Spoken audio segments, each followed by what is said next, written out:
নমস্কার। আপনাদের এবার প্রত্যেক কৃষকদের জন্য আরও একটি খুশির খবর চলে এসেছে। আপনাদের এবার পিএম কিষাণ প্রকল্পের মাধ্যমে যে ২,০০০ টাকা করে পেতেন আপনারা, সেই টাকার পরিমাণ আপনাদের এবার বাড়তে চলেছে। তো কীভাবে আপনাদের এই টাকার পরিমাণ বাড়তে চলেছে বা আমি কীভাবে বলছি, তো তারও একটি প্রমাণ দেবো আপনাদেরকে।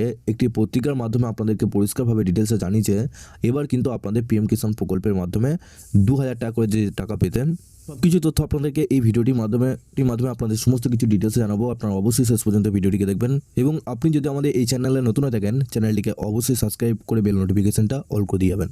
তো চলুন ভিডিওটি শুরু করা যাক।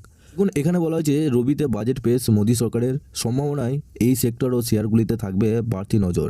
বাজেট মানেই শেয়ার বাজার ও একাধিক সেক্টরের লক্ষ্মী লাভ। এবারে বাজেটে কোন কোন ক্ষেত্রে জোয়ার আসতে চলেছে তার আভাস দিল বিখ্যাত ব্রোকারেজ সংস্থা মতিলাল ওসওয়াল। রবিবার সংসদে পেশ হতে চলেছে 2026 সালের কেন্দ্রীয় বাজেট। বিশেষ উৎসবে কেন্দ্রীয় অর্থমন্ত্রী নির্মলা সীতারামনের ঝুলি থেকে কী বের হয় সেই দিকেই বাড়তি নজর গোটা দেশের। বাজেট মানেই শেয়ার বাজার ও একাধিক সেক্টরে লক্ষ্মী লাভ, ফলে মুখিয়ে রয়েছেন বিনিয়োগকারীরা। এহেন পরিস্থিতির মাঝেই এবারের বাজেটে কোন কোন ক্ষেত্রে জোয়ার আসতে চলেছে তার আভাস দিল বিখ্যাত ব্রোকারেজ সংস্থা মতিলাল ওসওয়াল। ওই সংস্থার মতে এবারে বাজেটে উপভোক্তা সেক্টরে বড়সড় চমক দিতে পারে সরকার। মধ্যবিত্ত ও গ্রামীণ ভারতের ক্রয় ক্ষমতা বাড়তে বড় উদ্যোগ নেওয়া হতে পারে। মনরেগা, কিষাণ যোজনা, আবাস যোজনার মতো প্রকল্পের বরাদ্দ বৃদ্ধি করতে পারে। তো আপনারা বুঝতে পারছেন, আপনাদের পিএম কিষাণ যোজনা, আবাস যোজনা প্রকল্পের টাকা আপনাদের আরও কিন্তু বৃদ্ধি হতে পারে। সোনা ও রূপোর ওপর সরকারের বর্তমানে জিএসটি 3% তা কমিয়ে 1 থেকে 1.25 বা 1.5% করা হতে পারে। এর ফলে টাইটান, কল্যাণ জুয়েলার্স, আইটিসি, পিএন গার্ডগিলের মতো শেয়ার বৃদ্ধি পেতে পারে। এই বাজেটে পরিকাঠামো উন্নয়ন বা ক্যাপেক্স সেক্টরে বরাদ্দ বাড়াতে পারে সরকার। ন্যাশনাল ইনফ্রাস্ট্রাকচার পাইপলাইন 2.0-তে প্রায় 1.5 ট্রিলিয়ন টাকার সংশোধিত প্রকল্পের ঘোষণা হতে পারে।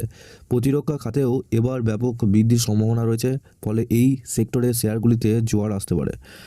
বাড়তে পারে ABB, L&T, Hitachi energy, KEC, BEL, Siemens, BDL, HAL এর শেয়ারের দাম। এই সমস্ত শেয়ারের দামও কিন্তু আপনাদের বাড়তে পারে। এর পাশাপাশি কনজিউমার ডিউরেবলস ও বৈদ্যুতিক সরঞ্জাম এর ক্ষেত্রে বড় বিনিয়োগ হতে পারে। পিএম কুসুম যোজনা বড় ছাড় দেওয়া হতে পারে, যার প্রভাব পড়বে এই সংক্রান্ত বাজার শেয়ারের দাম বাড়তে পারে। এইআই ইন্ডাস্ট্রি ও গ্রিভাস ও পলিক্যাব ইন্ডিয়ার মতো শেয়ারগুলিও আপনাদের দাম কিন্তু বাড়তে পারে। এর বাজেটে কিন্তু এই সমস্ত শেয়ারের উপর প্রভাব পড়বে। এর সাথে আপনাদেরকে যেটার মাধ্যমে বোঝালাম যে আপনাদের এবার কিন্তু পিএম কিষাণের টাকাও কিন্তু বরাদ্দ বাড়তে পারে।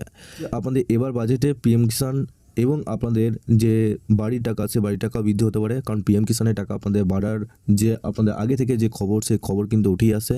এবার কিন্তু আপনাদের পিএম কিষাণের টাকাও কিন্তু আশা করছি বাড়তে পারে। তো বাজেটে আপনাদের কি আপডেট আসে এবং নতুন আপডেট আসলে আপনাদেরকে অবশ্যই এই চ্যানেলটির মাধ্যমে সমস্ত আপডেট দিয়ে রাখবো।